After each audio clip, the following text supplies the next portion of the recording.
Hello bachcho, let's see this question. This question says De Broglie proposed dual nature for electron by putting this famous equation lambda is equal h upon mb. Later on Heisenberg proposed uncertainty principle, that is delta p dot delta x is greater or equal to h upon 4 pi. On the contrary, particle nature of electron was established on the basis of photoelectric effect. When a photon strikes the metal surface, it gives up its energy to electron. Part of this energy W is used by electrons to escape from the metal, and the remaining energy imparts kinetic energy, that is half mb squared, to the ejected photoelectron. The potential applied on the surface to reduce the velocity of photoelectron to zero is known as stopping potential. Question is, the circumference of third orbit of a single electron species is 3 nanometer. What may be the approximate wavelength of photon required to just ionize electron from this orbit? Third orbit से electron को निकालने के लिए required energy से related wavelength की value यहाँ calculate करनी है. Key concept for this problem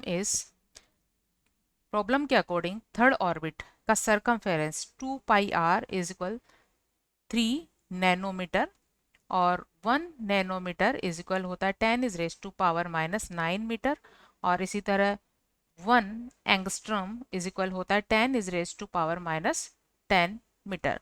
तो यहाँ हम नैनोमीटर को जब एंगस्ट्रम में चेंज करेंगे तो ये वैल्यू हो जाएगी 30 angstrom. So 2 pi R is equal 30 angstrom. यहाँ से थर्ड ऑर्बिट की रेडियस को कैलकुलेट करेंगे. दिस आर इज इक्वल होगा 30 डिवाइड बाय 2 पाई आर. तो इस तरह में थर्ड ऑर्बिट की रेडियस एंगस्ट्रॉम में मिल जाएगी.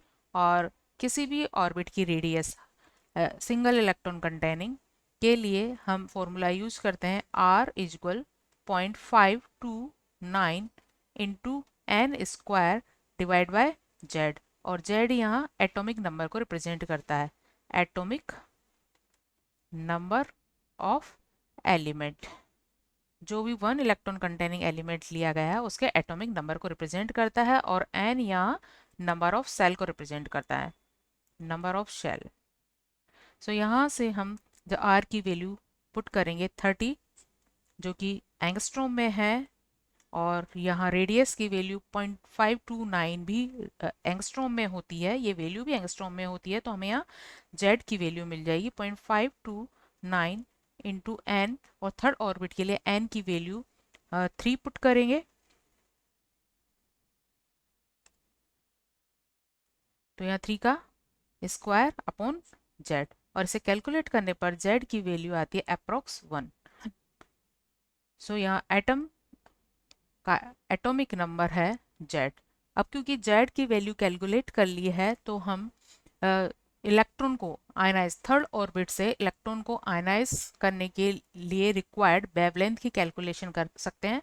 और ये हम इस फॉर्मूले से विच इज न्यू बार होता है वेव नंबर, और वेव नंबर का लैम्डा से रिलेशन इस तरह से होता है 1 अपॉन लैम्डा. और 1 अपॉन लैम्डा के लिए फॉर्मूला है R Z square 1 upon N one square minus 1 upon N two square.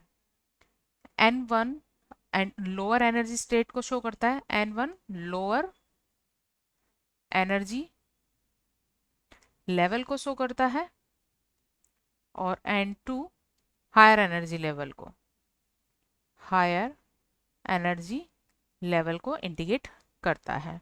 या हम कह सकते हैं कि इलेक्ट्रॉन n1 से n2 में जंप करेगा या ट्रांसमिट होगा. तो क्योंकि इलेक्ट्रॉन को थर्ड ऑर्बिट से जाना है कहाँ पर, इनफाइनाइट पर आयनाइज होने के लिए, तो n1 इक्वल यहाँ 3 होगा और n2 इक्वल होगा इनफाइनाइट. सो ये वैल्यूज हम यहाँ पुट करेंगे तो 1 अपॉन लैम्डा वैल्यू हमें मिलेगी, आर ग्रेडवर कांस्टेंट है, जेड हमने कैलकुलेट कर लिया है 1 है, और n1 वैल्यू 3 है, 3 का स्क्वायर अपॉन इन्फिनिटी का स्क्वायर. सो इसे कैलकुलेट करने पर अगर हम r की वैल्यू पुट करें which is 1.1 into 10 is raise to power 7 per metre.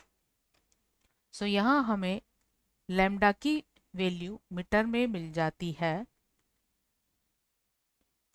8210 और इसे हम एंगस्ट्रम में चेंज करें तो ये वैल्यू होगी 8210 एंगस्ट्रम, और नैनोमीटर में चेंज करने पर ये वैल्यू हो जाएगी 821 nanometre. So lambda value for the ionization of electron from the third orbit is 821 nanometer. Hope you understood it well. Best of luck.